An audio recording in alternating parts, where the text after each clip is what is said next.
What's up, everyone? It's Talks with Kenny here today. We're back live, my usual. Right? I was debating whether to do this or not, but I gotta keep my promise. I gotta be here every week, right? So as I wait for people to come in, pretty much, I think I'm the only one right here right now. Oh, it's been a stressful week. Oh, and Good Friday to everyone who's watching this stream. If you're on the replay, I hope you're having a wonderful Good Friday or a wonderful long weekend. It's been a stressful week for me, but hey, what you gonna do? You're gonna carry on. So I want to get into the story a little bit. I don't think this is gonna be a long stream, but it seems like it's the week of insanity today. Transgenderism is at an all-time high right now. I don't know what's going on. We got a school shooter that got prevented. Riley Gaines got mauled by a group of trans mob radicals. I don't know what they were, but and then we're gonna be doing a commentary video on Liz Wheeler breaking down the 5 pillars of transgender ideology. Well, I digress.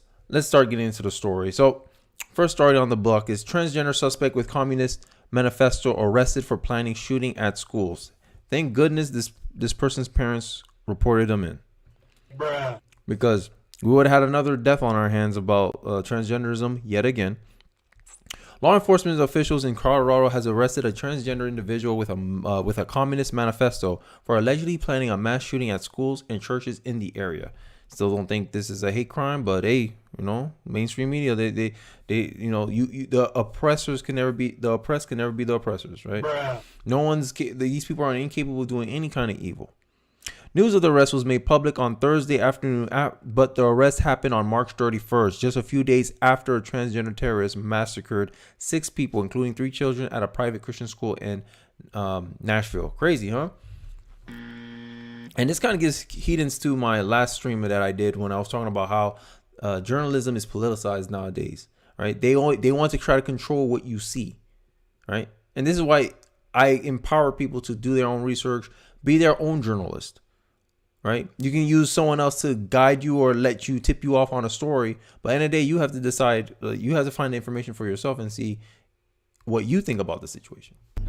Because this is what I try to do here. I try to just give people my thoughts, the information that I'm basing it out of, and make your own decision about it. I'm not trying to lead you down to a conclusion. I'm just trying to show you my conclusion and try to be as clear and as persuasive as possible about my conclusions. But I digress.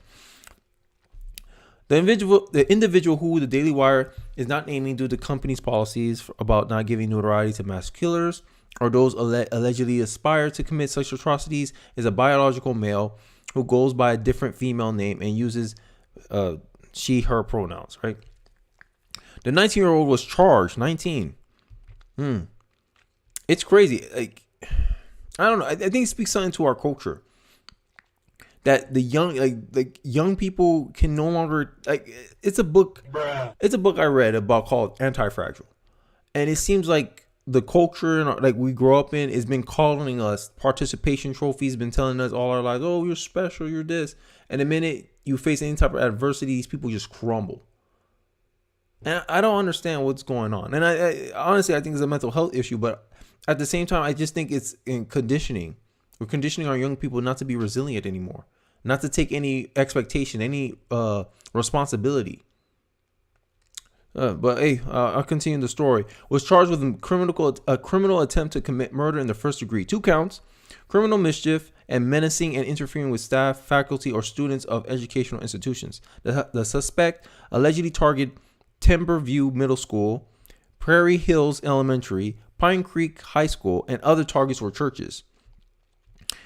A family member turned the suspect into the police, telling 911 that they had threatened to shoot up a school and had severe anger issues. A spokesperson for the 18th Judiciary District Attorney Office told local media that the suspect was in the process of transitioning. Police said that the home had trash piled up all around the house to where it was hard to walk inside. Wow. And that there were numerous containers filled with half-eaten food with mold growing inside and numerous alcoholic beverages. Containers laying around the house. That's crazy. It sounds like this person was a messy house, right? When people like to make fun of Jordan Peterson when they was like, clean your room. Because at the end of the day, Cleaning your room establishes order. Cleaning your room is the message of, hey, worry about what you can control. Big things happen with small steps. And if you can't even have your own living space in order, how can you go out and purport to the world how to make that in order when that's a bigger task than you can't even handle this simple task of organizing your room, but you want to go out there and organize the world. Bruh. And it gives these people an excuse to say, hey, I can't affect the world. I want to affect the world. I want to do big things. Okay, what about the small things right in front of you? No one's going to trust you with a big responsibility if you can't even handle your small responsibility. You got to build your way up to changing the world. But I don't know. This is what happened when we when we make everyone think they're special. The suspect allegedly punched holes in the wall inside the home and ripped a door off the hinges. You know, I mean, based on your actions, this person didn't sound mentally sound. I don't know, man. I think these people kind of proved to themselves that the transgender movement, man, it always was a mental disorder. Like, I'm sorry, but I think a lot of people who are prone to mental disorder are hiding in the transgender movement. I don't know. I could be wrong, but I mean, based on this, I'm not. The suspect allegedly visibly shook his head, indicating yes when asked by law enforcement if he was going to shoot up a school. The suspect said that he was planning the attack for over a month and had started planning and writing a manifesto. Evidence collected inside the house included the suspect's manifesto, the Communist Manifesto by Karl Marx and Friedrich Engels, and a notebook with suicidal ideations. Man, we got a health problem, guys. The suspect allegedly researched how the 3D print firearms, made detailed steps of numerous people to target, and gathered information about how to make bombs, and made commentary about numerous mass shooters, serial killers, and politicians. Wow. Bruh. Thank goodness that the close relatives of this guy turned him in, because he could have done some serious damage if they didn't call him in. And I know it must have been hard to do that to a family member, someone you're close with. But hey, I digress. Now let's get into one of the topics of the stream. Is Riley Gaines attacked by a radical trans mob? Craziness, bro. These people. This is what I'm talking about. The transgender movement is not about coexistence, being peaceful, nothing like that. It's almost about, hey, we want you to submit to our worldview. Submit to our dogma, submit to our ideology, because that's not tolerance. Tolerance is, hey, this is my view of the world. This is your view of the world. Woman is adult, human, female. You think a woman is anyone who identifies as a woman. You're free to think that. I'm free to think how I want, but you can't compel me to think like you. Nope. That's not how it works. But it's literally a war. This is a war zone now. Swimming champ Riley Gaines spent a harrowing night barricaded in a safe room Thursday after radical transgender activists swarmed her when she visited San Francisco State University. Oof. I see why they were so radical over there. At this point, I don't think didn't someone died in San Francisco, or someone famous? The Cash App founder, he was killed, I believe. That's how rampant crime is over there. Criminals are emboldened. These activists are emboldened. This is what happens when you have, when you don't hold people accountable. When people have this sense that they have free reign to do whatever they want. You see what BLM, they was able to riot, destroy, and they saw no repercussions for their actions. You're only incentivizing for the next thing to happen. And people are going to even take it further. Bruh. It's baffling to me. But hey, I want to continue. I kind of want to go through this today because I don't think it's going to be a long stream. I'm pretty tired. I'm pretty stressed out. You know, I had deadlines to do for work, and I don't know. I just think my energy's not in it today. So I just need to wrap this up and get some sleep and spend time with my family. To advocate for the rights of female athletes, Gaines, a former University of Kentucky star who was deprived of an NCAA award by Leah Thomas, the University of Pennsylvania swimmer who claims to be a female and competed against women, was at the school as part of the Turning Point USA event. Video on social media showed Gaines being hustled to safety by police officers as a mob of radical transgender activists followed her, shouting trans rights are human rights. But, and this is my problem with the ideology. What do you mean by rights? What are rights? Rights is you're free to speak, you're free to live your life free from any opposition from other people, right? As long as you don't jeopardize the rights of someone else. That's the main problem. Bruh. So when you're telling someone hey, I don't see you as a woman, and you trying to tell me to recognize you as a woman, and if I don't recognize you as a woman, you inflict violence on me, does that sound like rights to you? Bruh. No, it sounds like you're trying to exercise power. And this is the point. This is the problem a lot of people have with you people. You guys preach tolerance, but all y'all want is submission. This is not a right. It's not a human right to get someone to recognize you how you see yourself. Bruh. If I want everyone, I'm handsome. Everyone has to reference to me as handsome. That's not a right. That's not. I don't have that right to demand something of someone else for nothing. And day, your rights end when another's begin. That's a principle that I think we all should live by.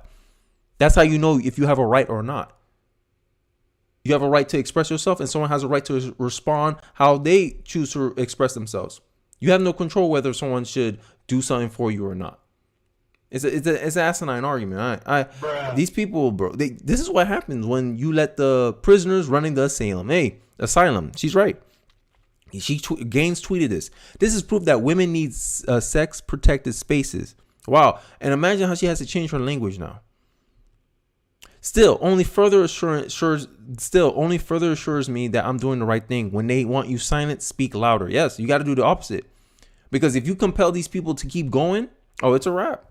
This is what they want. They want people to run fearful. They want people to be scared, to further empower their brains. But when people are willing to stand up that's the only way you stand up to bullies. Is when you fight back.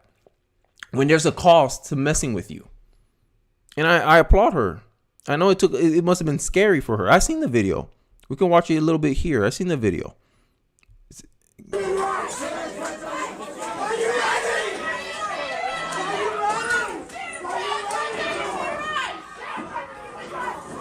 And then they will call conservatives or people that don't agree with them extremists. But look at this. This don't make them look good. I don't understand how anyone with their a sane mind can just see this and be like, yeah, it's okay.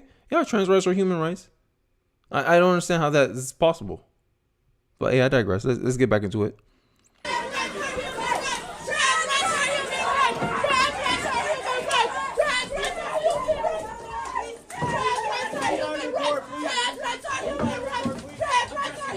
Oh my God. And this is just like a brainless, keep repeating the same lines over and over again. Trans rights are human rights. We know that. You have a right to no one's trying to hurt you. No one's trying to kill you. No one's trying to ostracize you out of society. All we're saying is, hey, we deserve our right to recognize you how we want to recognize you. We call you by your name, that's fine. But I'm not going to sit here, deceive my eyes, and call you something you're not. And it's this communist way of, hey, 2 + 2 = 5. Everyone knows 2 + 2 is not 5. But they want you to submit. Hey, 2 + 2 is 5 because the powers that be said so. I am a woman because the power that be say so, or because I say so. That's someone trying to exercise power over you, to try to compel you to speak speech. I think in Canada they just passed a bill that misgendering somebody can land you in jail. I'm saying that we got to be more vocal about it. The silent majority can't be silent no more, because if we let these people just have their way with the culture, have their way with the public square, the public conversation, the cultural conversation, you'll be beaten into submission with this. Look at this. Look what she went through.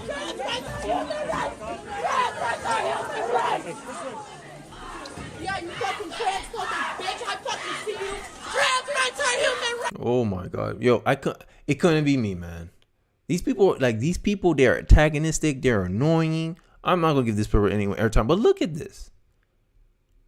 This is peaceful to you? This is not extremist to you? All these people care about is power. That's what I think, honestly. Gaines have began her speech on protecting female athletes from unfair competition when protesters burst into the room where she was speaking.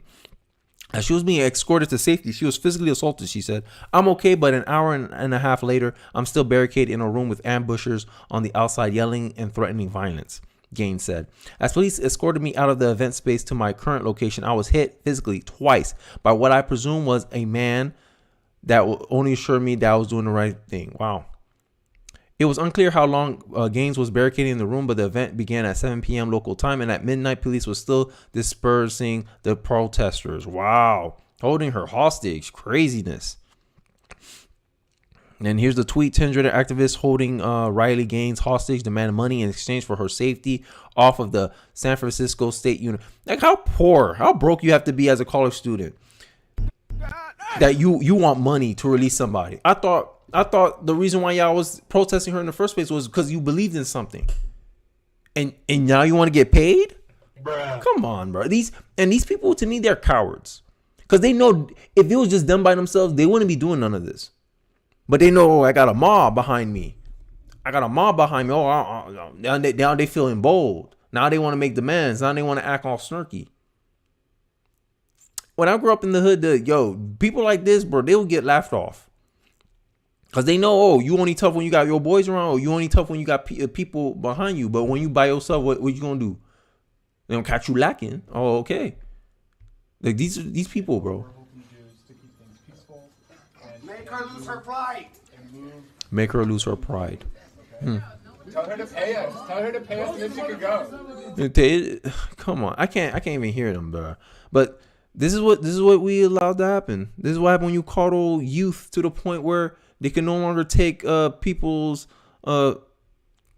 opinion anymore.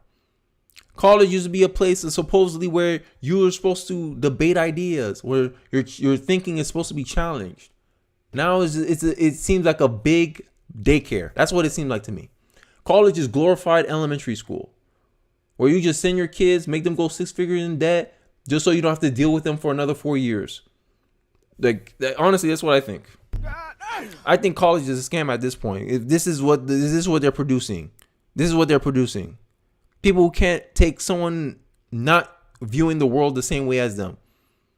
You disagree with me is hate speech. That's what they want. This is power. This is not any $10 each. $10 each.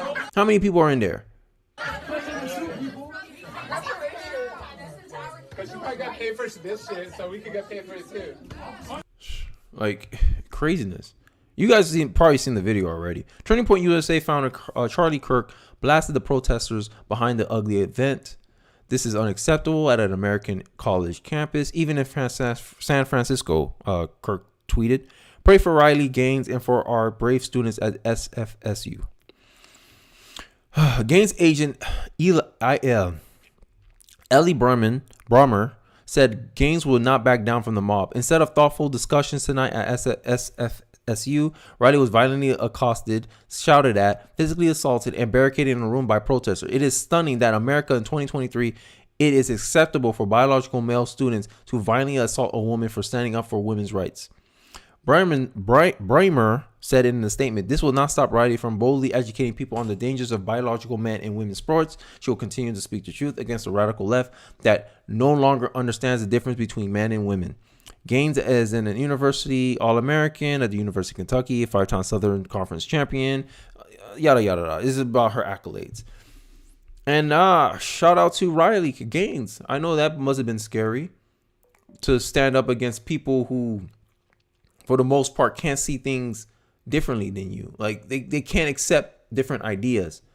And I'm starting to think at this point that you can slowly capture the college universities, but there have to be some pain point.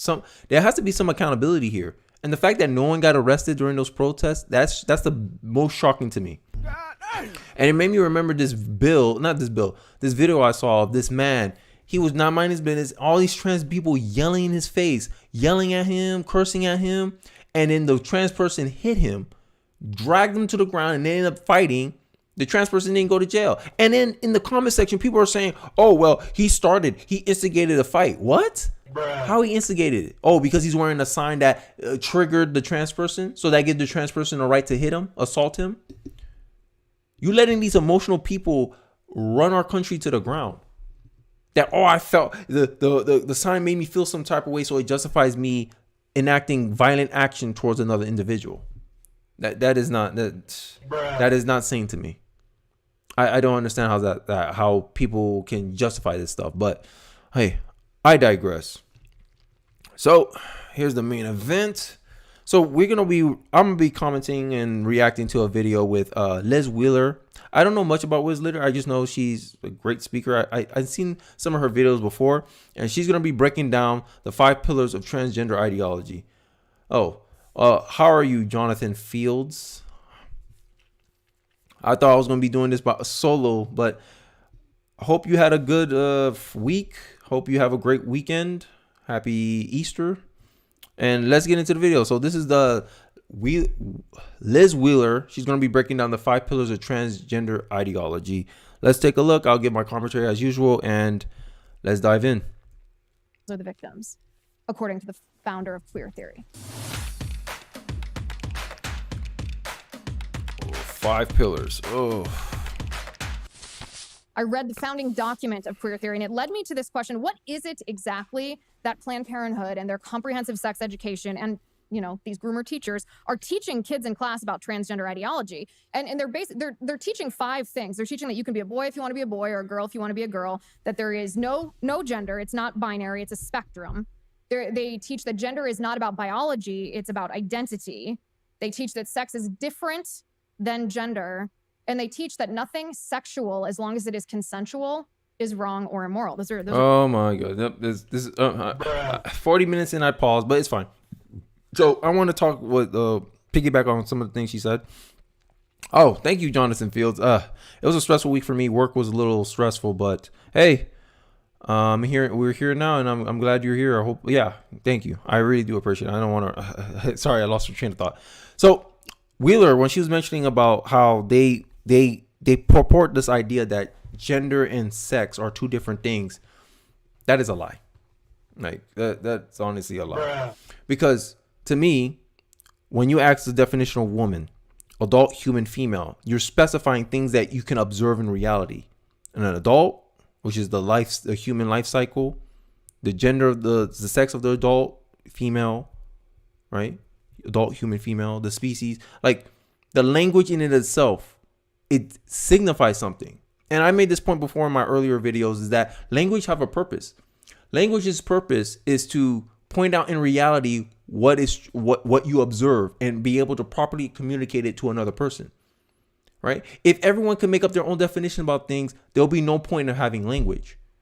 And this is one of the fundamental flaws of transgenderism. They saying, oh, gender doesn't matter. Gender is a social construct. Oh, but it matters. It must matter because it matters to somebody. It matters enough that you're trying to redefine the definition. Bruh. And this is one of the left's common tactics. They come in, they keep repeating not lies, but they keep repeating the new definition to fit their worldview. And they think, hey, if we keep repeating it enough times, it'll start taking off. And this is how they slowly, they call it renormalizing, right? A word wasn't traditionally used a certain way, and you keep using it until people became conditioned in using the term now. Now we got in our, if you came in late or you just came in the stream, in the earlier segment of my show or my live stream, I went through how now in articles, we have to specify biology. Oh, biological male did this. Biological male did that. When before, we would have just said a man did this. Bruh. Now you see it in our language. Now we're conforming to their ideology and worldview. When it technically is supposed to be them justifying it. They're the one who wants to redefine woman. So they should be one coming up with a burden of proof. Instead, it seemed like they push it back on us and say, no, you have to determine why a woman is adult, human, female. Like, bruh. It doesn't make sense. You're the one coming up with the new idea, the new definition of woman. You should be able to justify why we should take on your new definition. But they don't do it like that because I think, hey, y'all already know my thoughts. If you've been seeing my video, it's Trans Week, apparently, right? I just think transgenderism is a form of narcissism at this point because it's a worship of self. My reality is all that matters. And this idea of consent as well. This is my another problem I have too. That anything's fine as long as you have someone's consent. No, I don't think so. I don't think that's a good moral framework to build laws around. right? Because you can have someone's consent, but if they don't have full understanding what they're getting themselves into, how you know you're not frauding them? How you know you're not manipulating them or taking advantage of them? Right? It's the same thing I say about feminism. Can you really consent to feminism if you're not fully informed of all the good and bad, the pros and cons of becoming a feminist? That you essentially you put your career over your family. Your career comes first over your family. If your family said, "Hey, we need you to be a stay-at-home mom, or else to take care of the family," you're gonna say, "You're gonna be like, no, I can't give up my job." Nope. Like, to me, I think people should have a full, like, an informed decision before they get themselves into anything. And I think you can't give consent unless you know fully well what the hell you're getting yourself into. Because I don't want people. This is my thing. I think a lot of people are volunteers, not victims. A victim is, hey, like you had no control of what happens to you.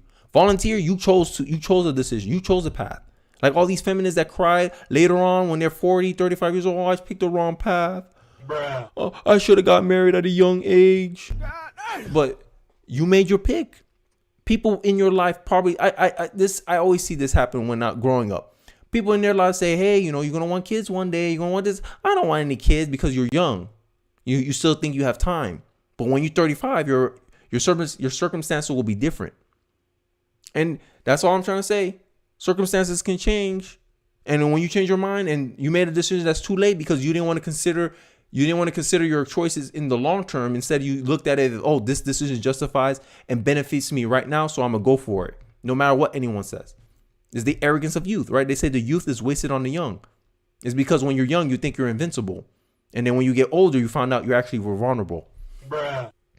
But I digress. Before I go into, let me see. Oh, I agree with you, Kenny. It's feelings over facts. As long as they feel like it's correct, even when it's not correct in their eyes. This is I can't speak right now. It's been a long week. This is manipulation and deception. Yes, it's very true, Jonathan Fields. I think it is manipulation and deception, right? But this is what mainstream media and our culture has become, because they're trying to shepherd you down a certain path. They want you to go down a certain path.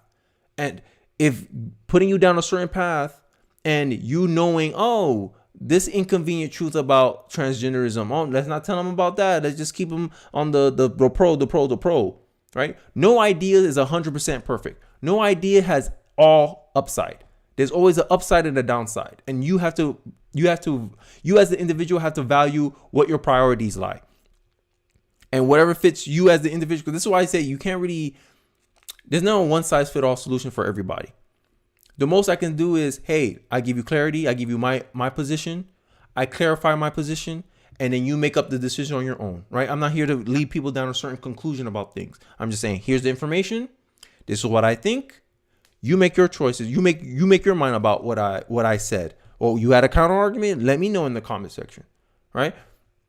But that's not what mainstream media is doing anymore. This is not what our culture is doing anymore.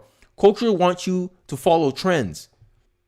And I think TikTok, you can see it as a big psyop almost. Oh, let's see how much people we can get them to eat. What was that? That challenge that was out in TikTok. The detergent. Let's see how much kids we can get eating that because it's trendy. Let's see how many kids we can get buying Supreme because it's trendy. This is why I've never been a trend follower, because they want you to be led by the trends. They want the powers to be like, hey, this is the cool thing. You go out and buy it. This is why I don't celebrate Valentine's Day. Because I'm like, I don't need a day to tell my wife that I love her. I don't need a day to tell my wife, oh, we should go out on a date night. Like, bruh. No, I'm not sheep. And this is what I think has been going on. We've been led to believe we've been conditioned to do certain things just because, not because of our own mind or own decision makings into doing that. A psyop is like a psychosis. It's a short word of saying psychosis. So pretty much it's saying, like, for instance, the example I use, Valentine's Day. That's a psyop. Psyops are, hey, Valentine's Day, you're supposed to do a certain action. You're supposed to do this. You're supposed to do that without actually knowing the reason why. Why I need to do that? Do I really need a day to tell my significant other or someone that I love them? Do I really need a day to tell me, oh, I need to go on a date with this person on a specific day? Why that day specifically? PsyOps is just pretty much a cultural event where there's an expectation that you're supposed to do a certain action. That makes sense. I think that's how I would break it down. But I hope that answered your question. But let me get back into the video. I'm not trying to make this a long stream. It's probably going to be an hour stream max. I've been feeling pretty tired this whole week, but I've been pushing through it. You know, I have to keep my commitment. So let's get back into the video.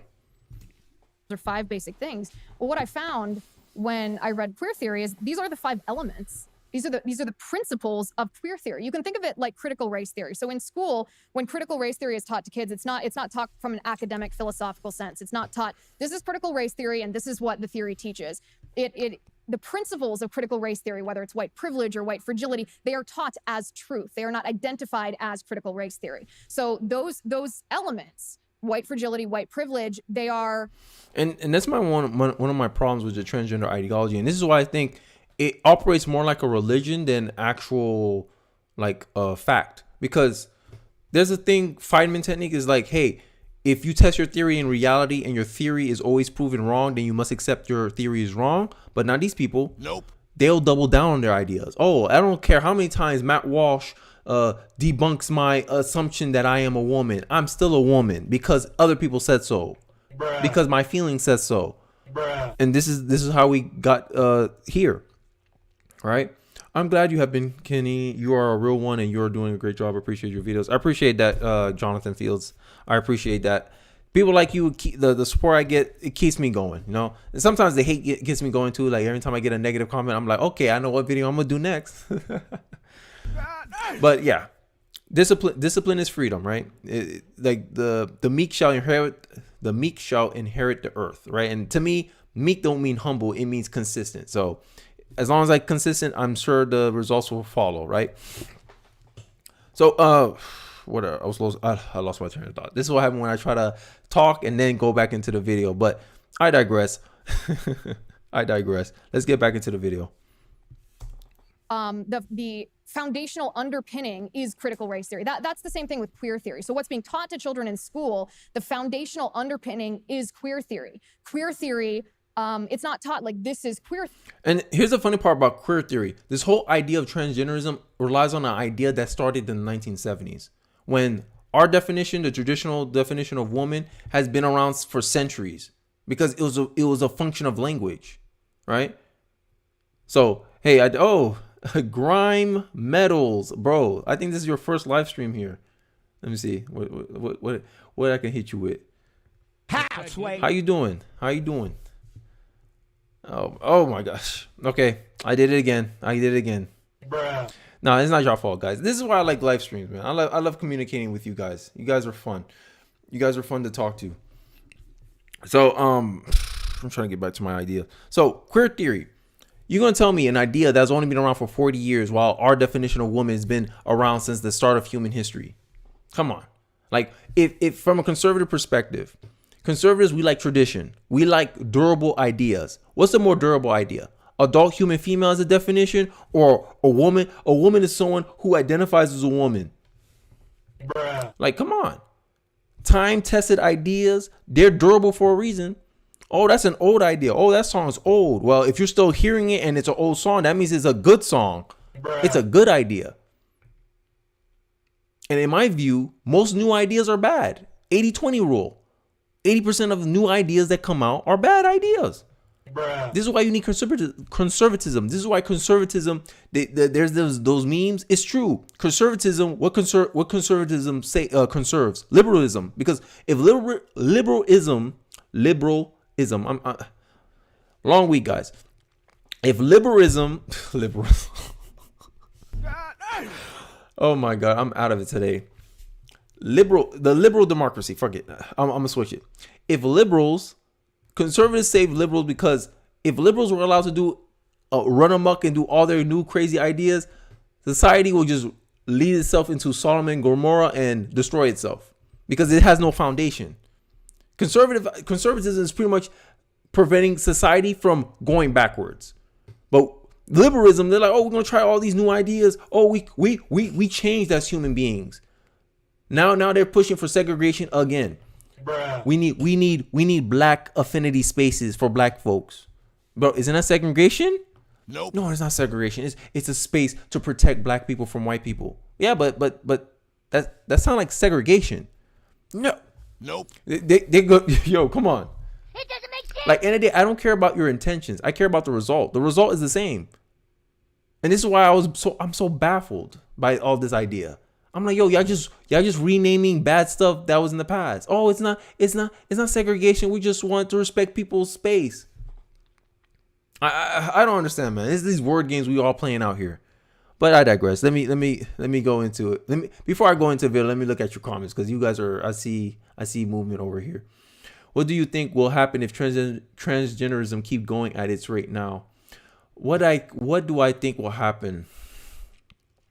I think we're gonna live in a world of chaos, and Sodom and Gomorrah 2.0. Like, end of the day, this will kind of happen to Rome, bro. Rome was out here, men was sleeping with men. Men found other men attractive. Like, sexuality was fluid, right?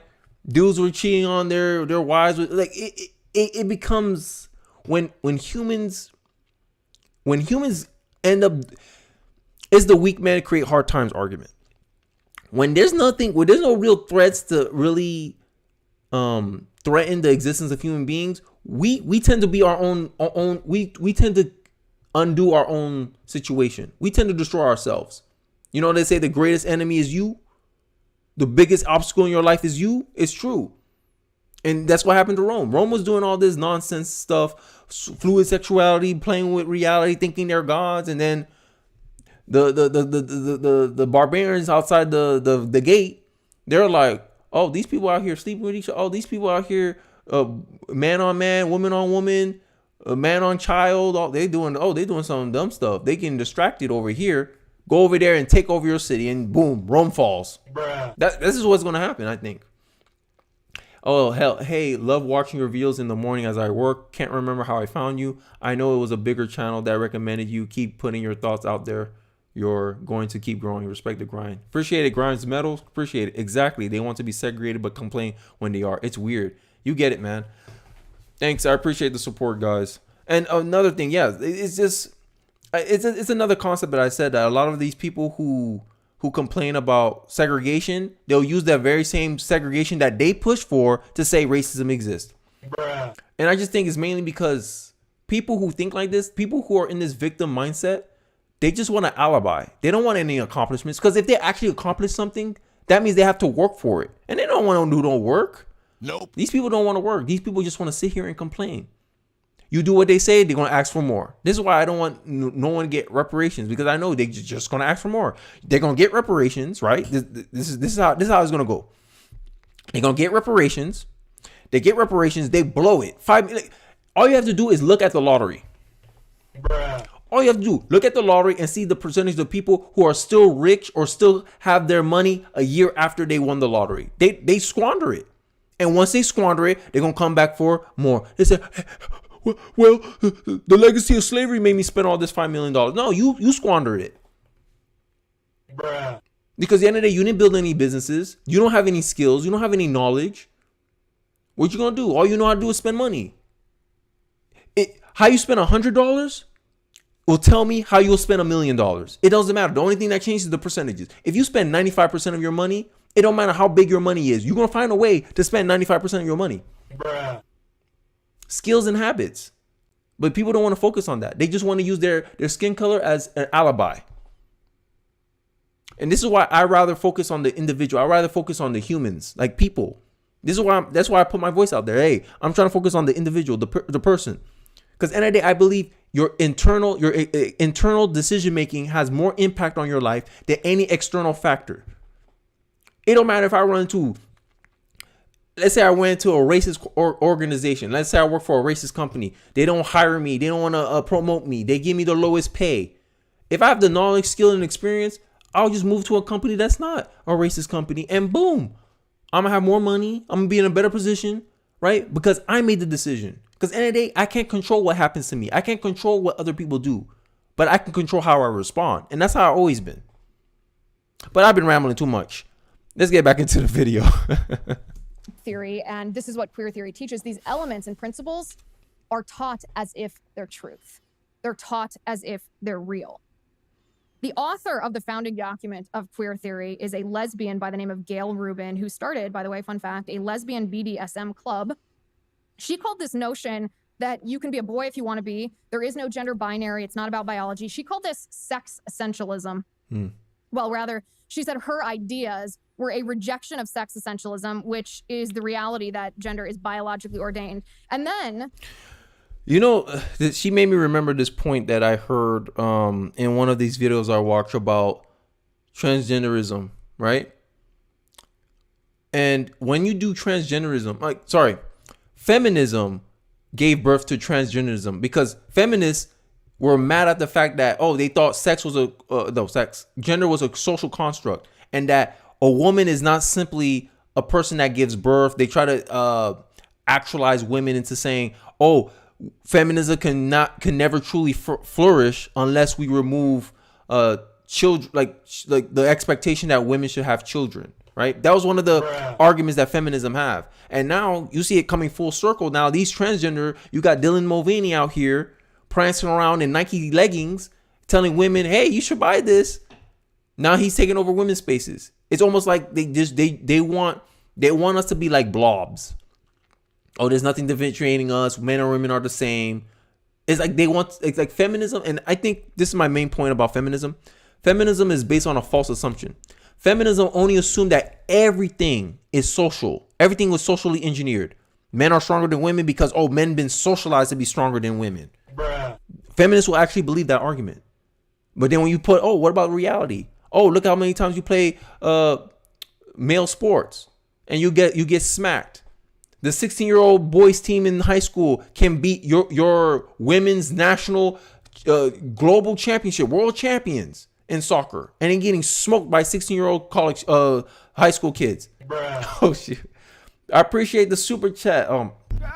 Grime Metals, keep it up, man. I love watching your videos. I appreciate it. Thank you. I gotta add more soundboards for that, but I really appreciate it. Thank you so much. I really do appreciate it.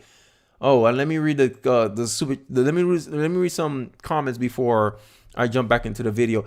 That's true. I won't lie. I have a lot of money and I'm a CEO by a lot. But I live in a trailer and I eat ramen noodles. I have money because I don't spend it. Hey, look, Grime Metals, bro. Like, if I were, let me see, how can I explain this without sounding cocky? So I'm 26 years old. I turned 27 April 12th.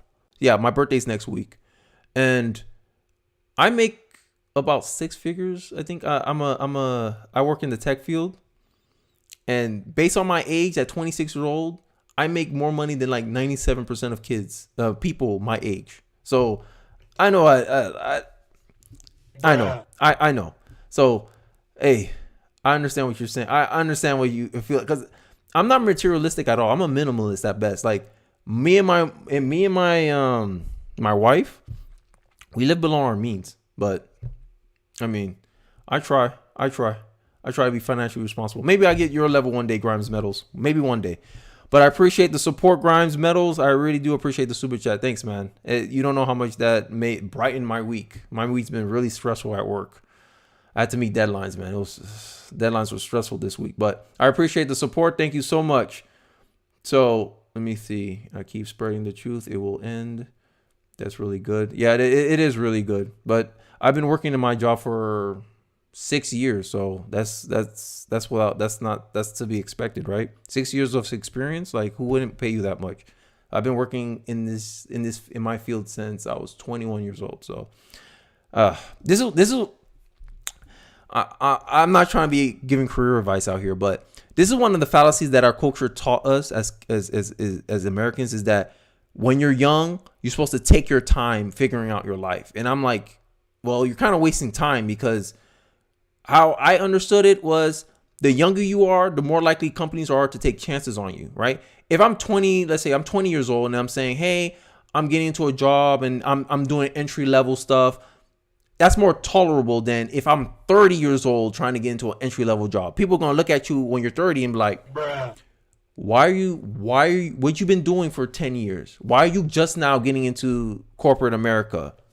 Like people, I think people be more skeptical of you because when you're 30 years old, people expect you to be further along in life. So I always had this urgency to like get ahead, do well. I'm pretty ambitious for a guy. I'm pretty laid back, but I'm ambitious by nature. Like I tend to like work. I gotta figure out. I gotta like I'm crazy, bro. I don't know. Like my wife complains about me all the time. Like she probably watching this and complaining right now.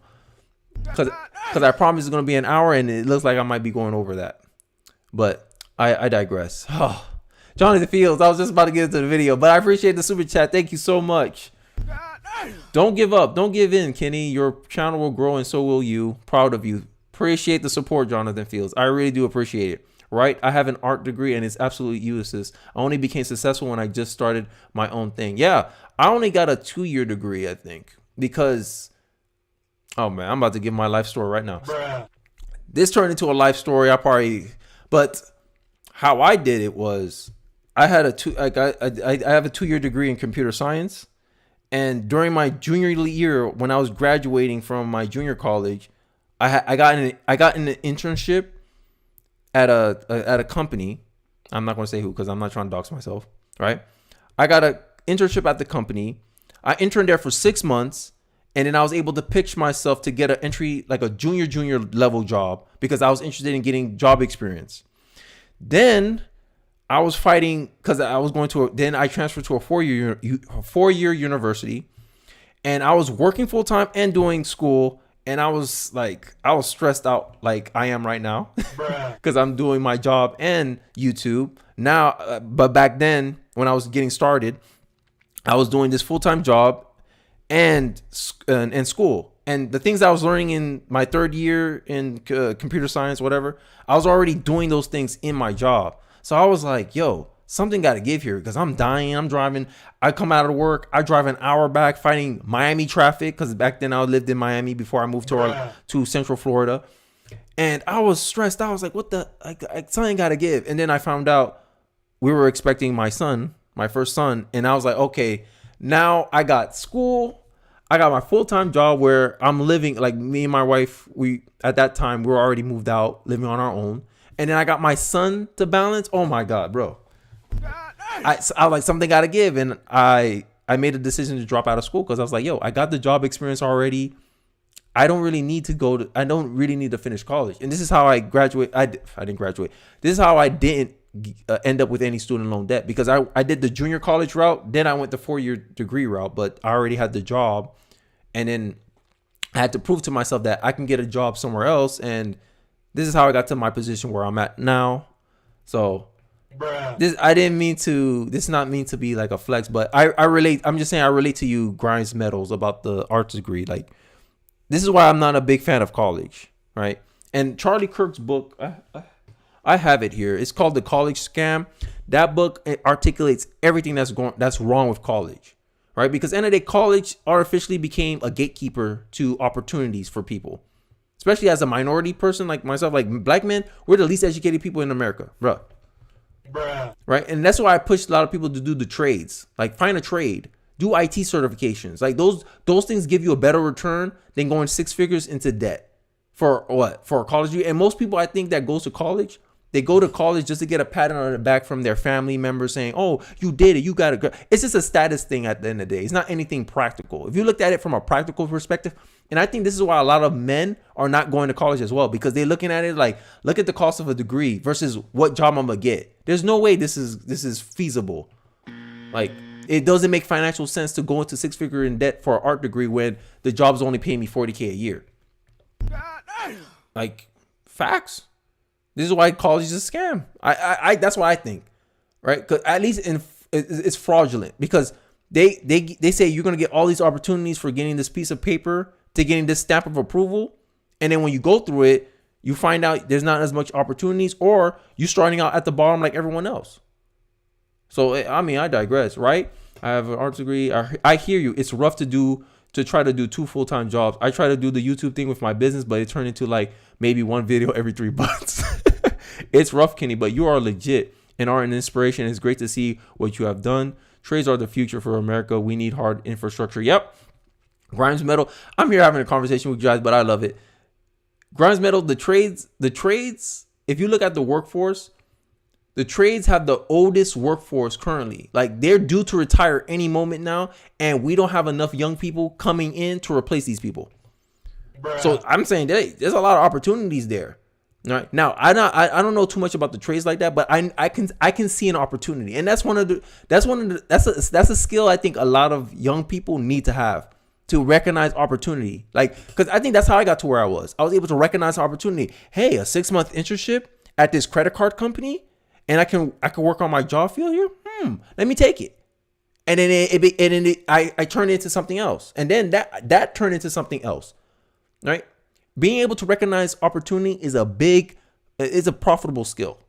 I'll admit that. It's a very profitable skill. Maybe one day in the future, when I feel comfortable enough, I'll show you guys my LinkedIn, just so you know I'm not lying about it. But I digress. What trades are there? Like physical labor trades? So a trade could, there's plumbing, mechanic, welding. Now they considered IT as a trade as well, because anything pretty much, it's very hands-on technical type of things. Those are what I'll consider trades, right? And I think what else? Damn, so in the neighborhood I live in right now, there's a guy who's an elevator tech, and he said, yeah, you just got to get a certification. You apprentice under someone for a year or two, and you qualify for a $65K a year job, bruh. I'm like, oh, that's good. 2 years. I know people who got a PhD and still can't find a job. I mean, is that same like logical decision making? Like, if I were to tell anyone, study game theory, understand opportunity cost. These are the kind of things I'm gonna teach my kids, my son actually, right? Opportunity cost, trade-offs, sunken cost fallacy. Like, I was like, oh, I wasted my time in this degree. Okay, leave, drop out. Like, but I'm like, oh, but I only had 2 years left in the degree. I was like, no, like, it doesn't matter anymore. Like, cut your losses, right? I think if more people understood that, I think a lot of people make better decisions in their personal life, right? And this is why I have this belief that I have, that the lot of reason why the black communities like economically at the bottom is because statistically, as a community, we don't make good decisions as a whole. Bruh. We have 70% of our kids are raised by single mothers. If you look at the stats, married people are less poor or less at risk to experiencing poverty than single people. Single women are the most evicted people in America. Bruh. Like, you're setting your kid up to fail. Of course we're poor. If 70% of the kids raised in the black community are raised by single parents, of course we're poor. But we don't want to take accountability for that. Bruh. We rather have the alibi and say, oh, it's because of racism that we're not where we're at. Oh, it's because of what do you call it, redlining, or when the banks don't want to lend them loans. When, if you look at the stats, black banks are more likely to decline a black applicant than white banks are. Bruh. Because black banks are smaller banks. So smaller banks, what smaller banks can't do? They can't take as much risk as a big bank. Bruh. And who's the riskier lender? Whoever has the lowest credit score. Who on average have lower credit scores based on their racial group? Black people. And today, whose fault it is that you got a low credit score or bad credit? Racism or your own personal decision makings? I'll wait. And this is what it is. I've just observed this. That's what I observe. I say, hey, it's not because you're black. It's because you're making dumb decisions. It just so happens that a lot of black people make the same decisions you're making. Bruh. So, hey man, I digress. That was a long digression, but I guess I'm just happy to finally like talk to some people. You know, I was thinking it was gonna be a short stream, but yeah, man, you guys made my day, man. I appreciate the support, guys. Let's get back into the video. Enough side talk. I mean, we could do side talk after. It's only a 2-minute video left, so let's get into this, and then I'll get into like chatting with you guys, and then I'll call it a stream. Gail Rubin, founder of Queer Theory, the principles of which are being taught to kids in public school, she actively defended pedophilia. As I said, I'm going to contradict myself. I read the entire 30-page founding document on Queer Theory. Suffice to say, it is a steaming pile of garbage. It's really shocking to hear in her own words. Let me read you a couple of her quotes. She says, Disputes over sexual behavior often become the vehicles for displacing social anxieties and discharging their attendant emotional intensity.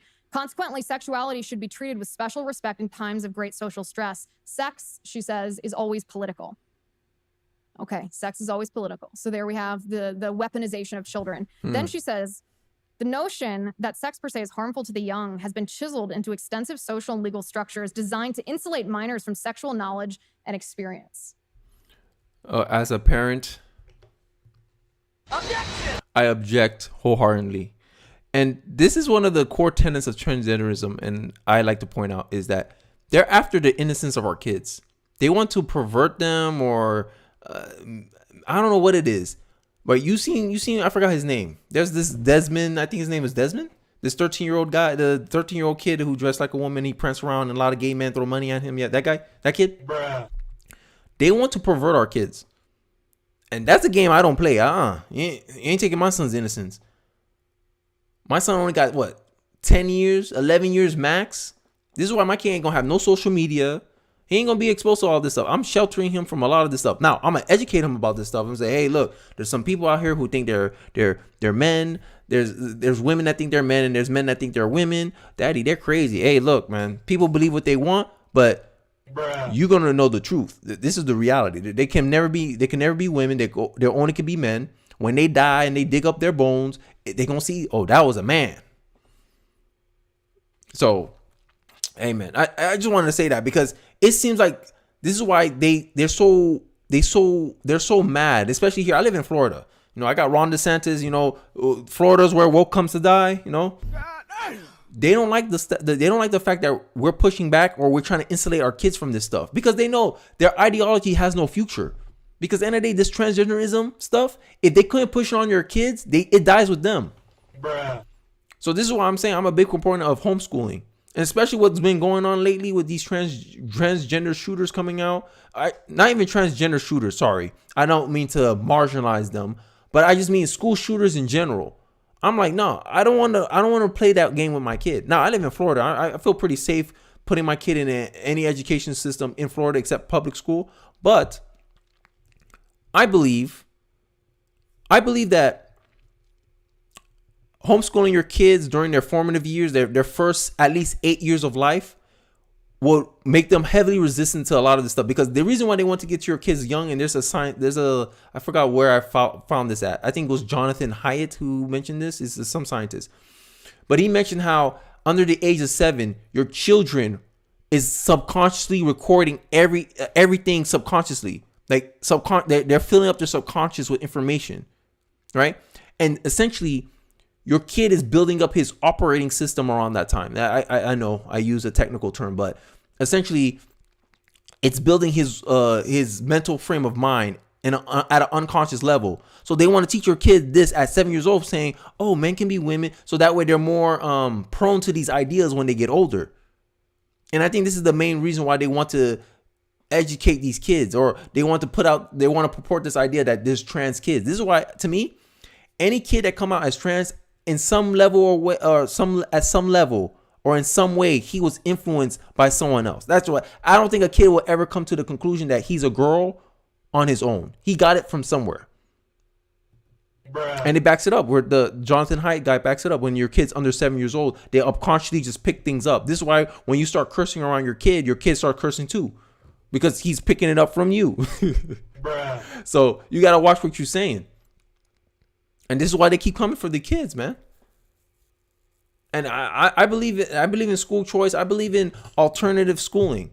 I believe in unschooling. And I believe in unschooling essentially is when your kids come back from school, you talk to them and you kind of like challenge some of the teachings of the teachers. So that way your kid has more of a balanced view. That's unschooling. And homeschooling is something me and my wife we're heavily considering. We bought a bunch of, it's called Kumon. Maybe after this video, I'll show you like what exactly I'm trying to teach my kids. Kumon, we use that educational book to like homeschool our son with. Like my son can write a little bit. He know his colors. So we're slowly trying to figure this homeschooling thing out. Right. And there's a lot of websites with a lot of good sources of information for this stuff.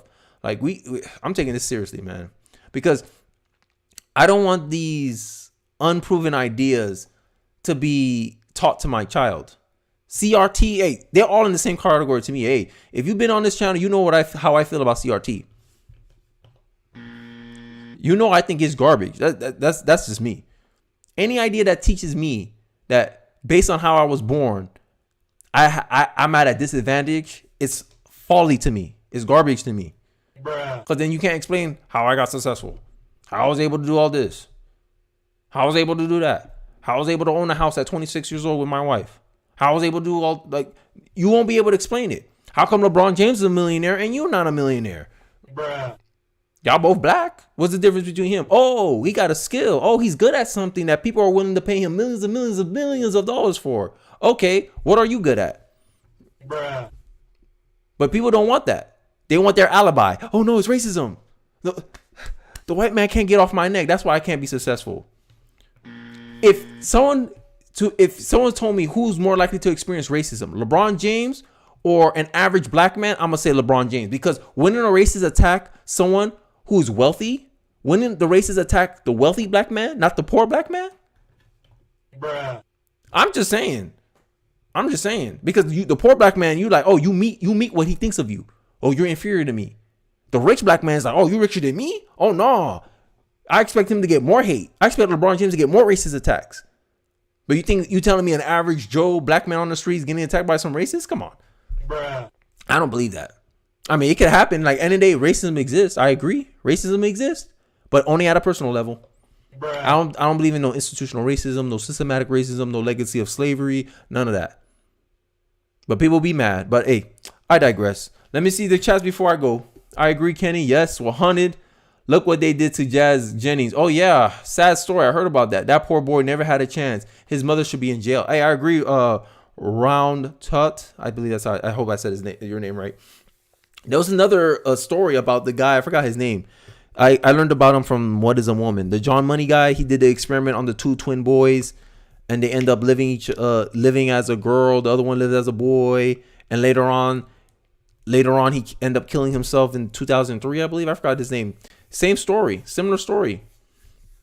100, yes, I agree, Kenny. They understood this about exposure at young children. Grimes Metals. I was homeschooled for 8 years of my life. I'm very thankful for it. I plan to homeschool all my kids. I can prepare them for real life better than a stranger. For real, Grimes Metals. I agree. Like, you see my wall. I have a bunch of stoicism. This is stuff I'm gonna teach my kids. Hey, look.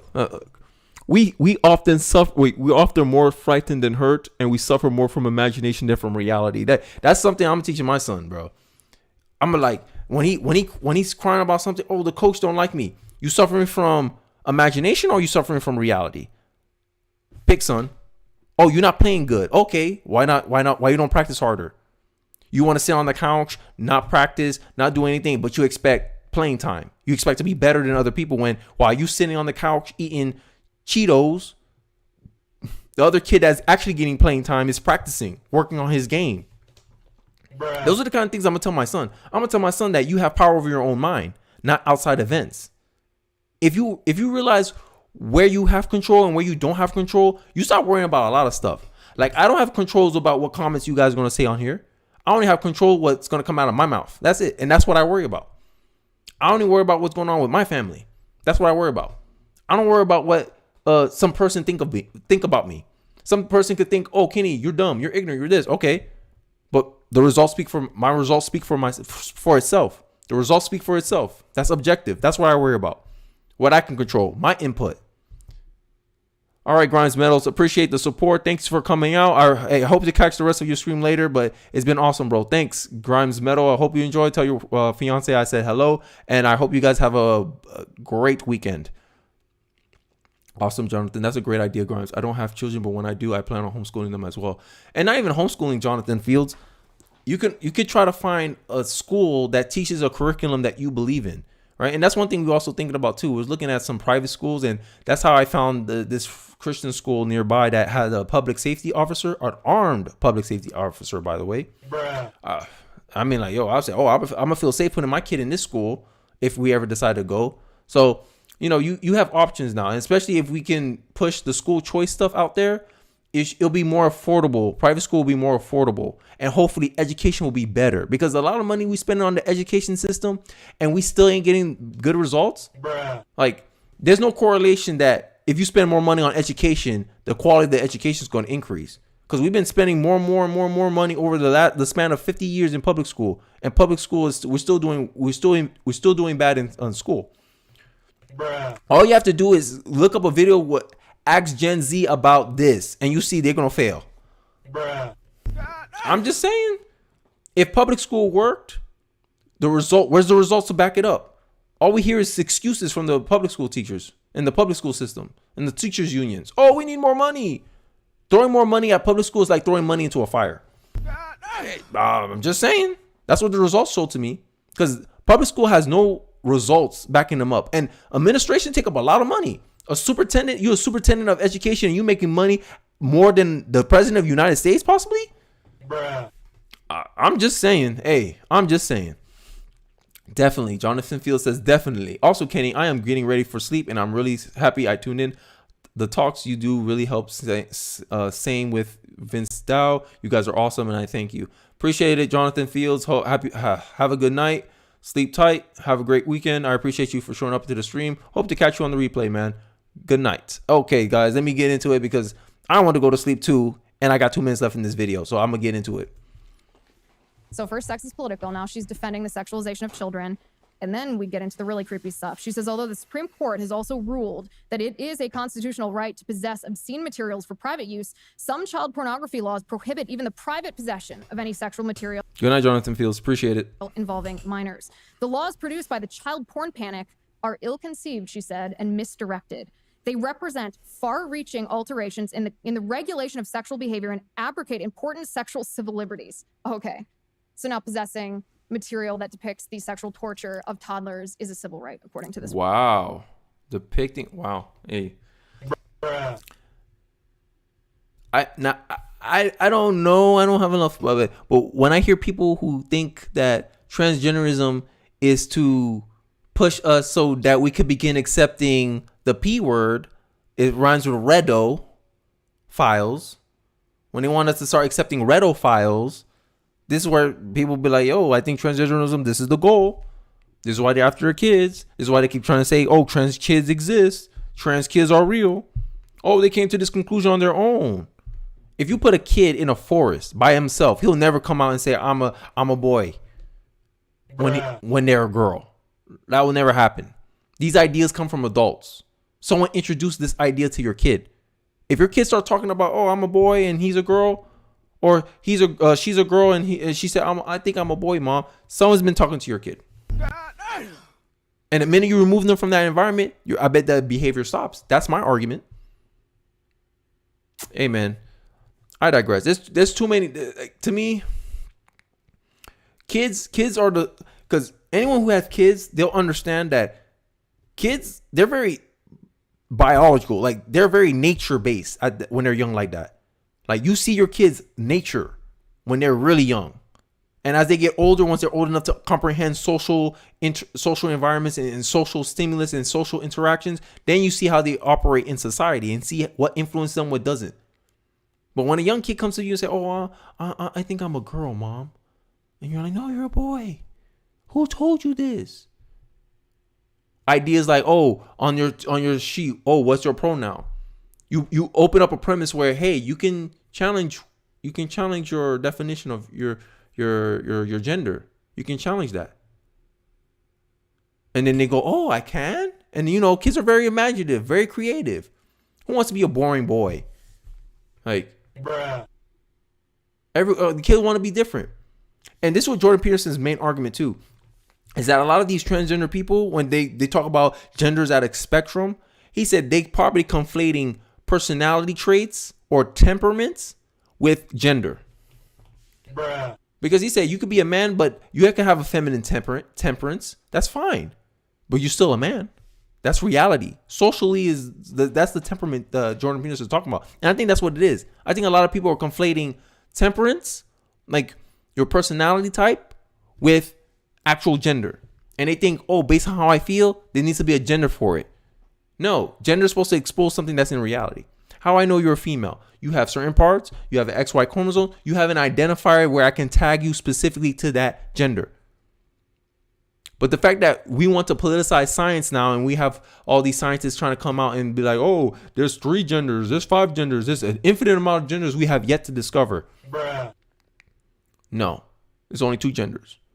All across all animal species, there's 2 genders.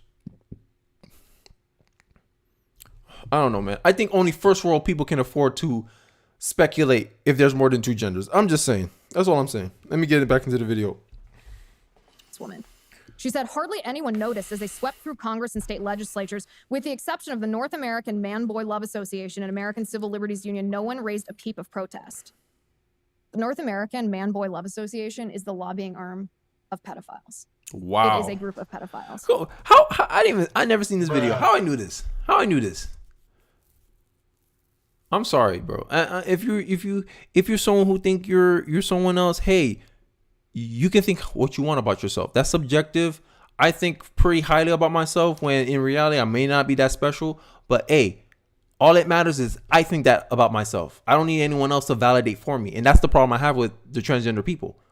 I could think I'm handsome, smart, funny. I could think all that about myself. In reality, people might say, oh, Kenny, you're not that funny, you're not that smart, you're not that handsome.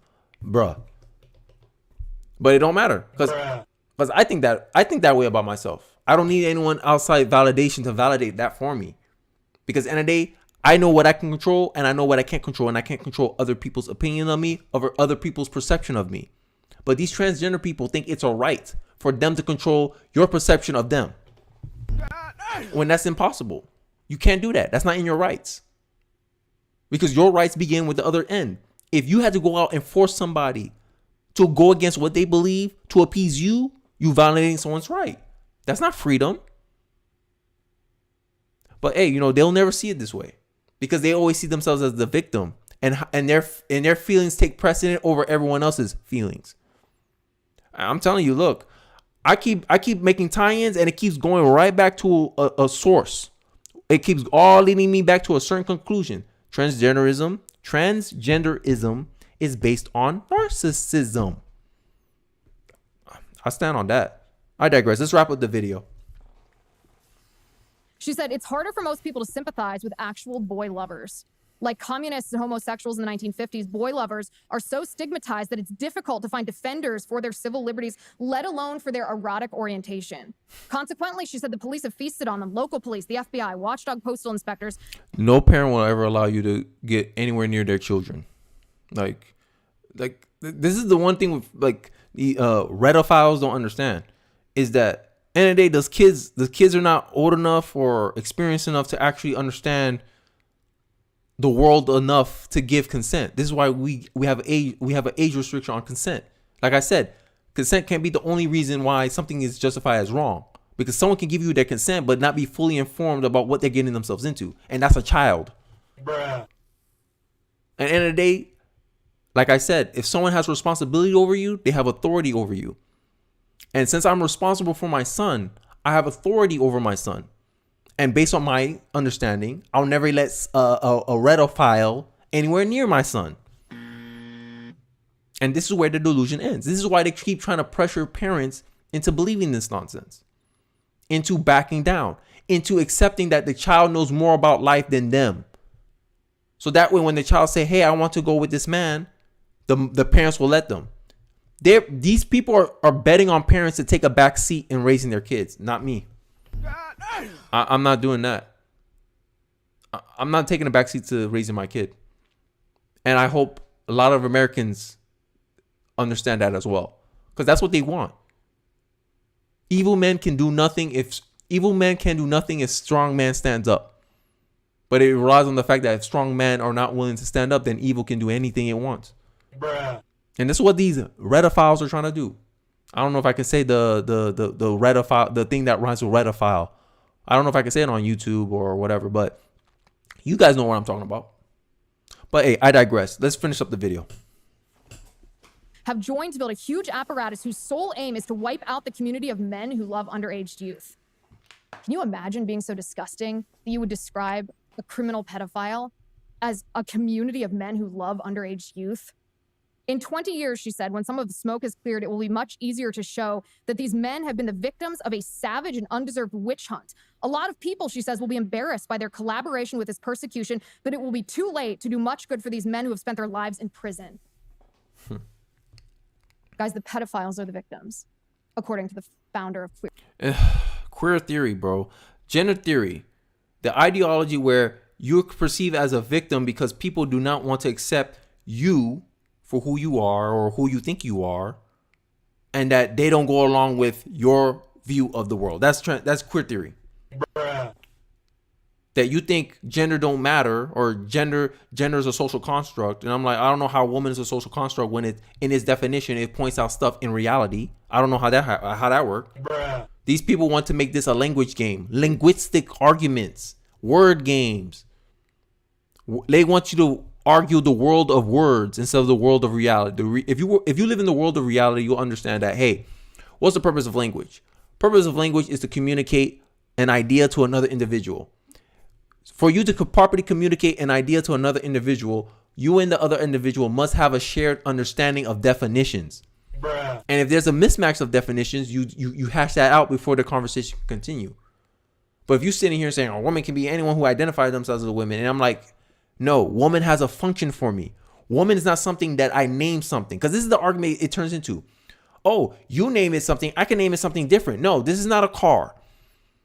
You can say Porsche or you can say Porsche. We know we're talking about the same damn thing. But woman has one definition. It means adult human female. And if you don't fit that category, you're not a woman. Now, you can call yourself a trans woman. I don't care. But if you add that qualifier, I know exactly who you are or what you are or how you became who you are. Because if you told me, oh, I'm a woman, and I'm like, well, you're this tall, you're this big, you don't have the same body parts as the other person. How can you say you're the same? Oh, because I feel the same. Feel like facts don't care about your feelings. Feelings do not matter about reality.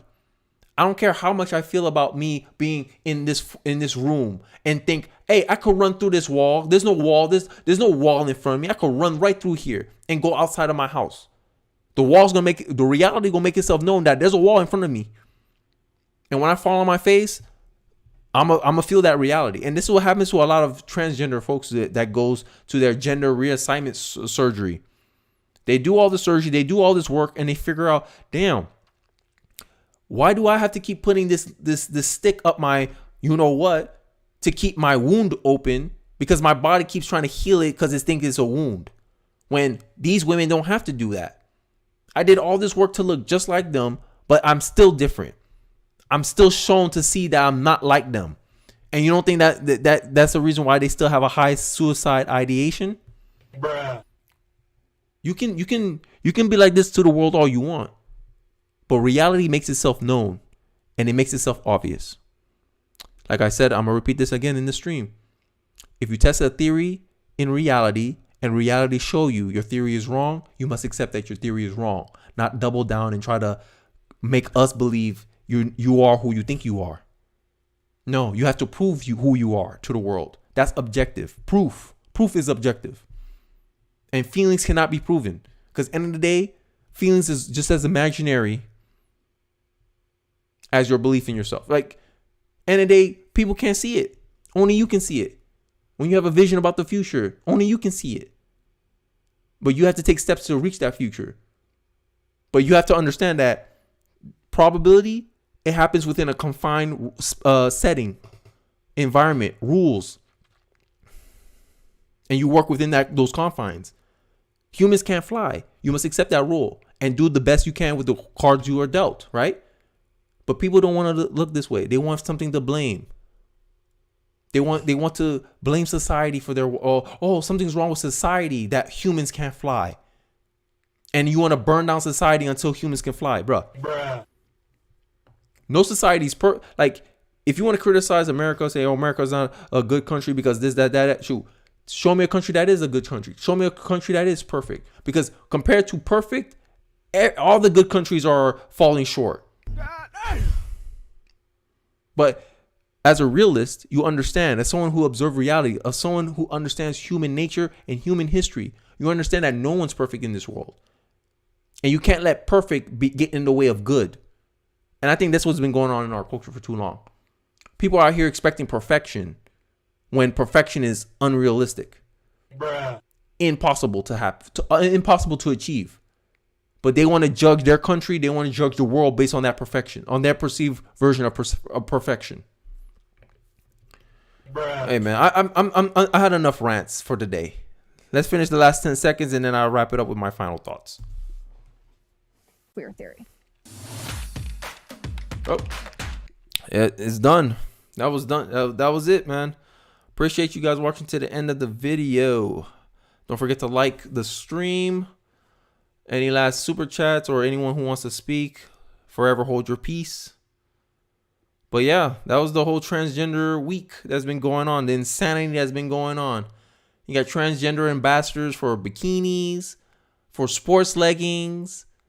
They're apparently selling beer. Bruh. I don't know what's going on, man. Good video. Appreciate it. Hey, Jonathan Fields, I thought you was going to sleep, man. Roger Dad, I appreciate it. I appreciate it, guys. I'll let you guys go to sleep. I need to go to sleep, but I'll probably have to do some timestamps for the live stream. I really appreciate you guys coming out. Yeah, you have made my week. Oh, Corey, you came in too late, man. I'm about to wrap up the stream, unless you got a question or something before I end it off. But I have a little delay, so I have to wait a bit. Had to hop back on for the last little bit. I appreciate the coming back. I appreciate the support, guys. I'm gonna let you guys go to sleep. Koyi, you're gonna have to catch the replay. You replay gang right now.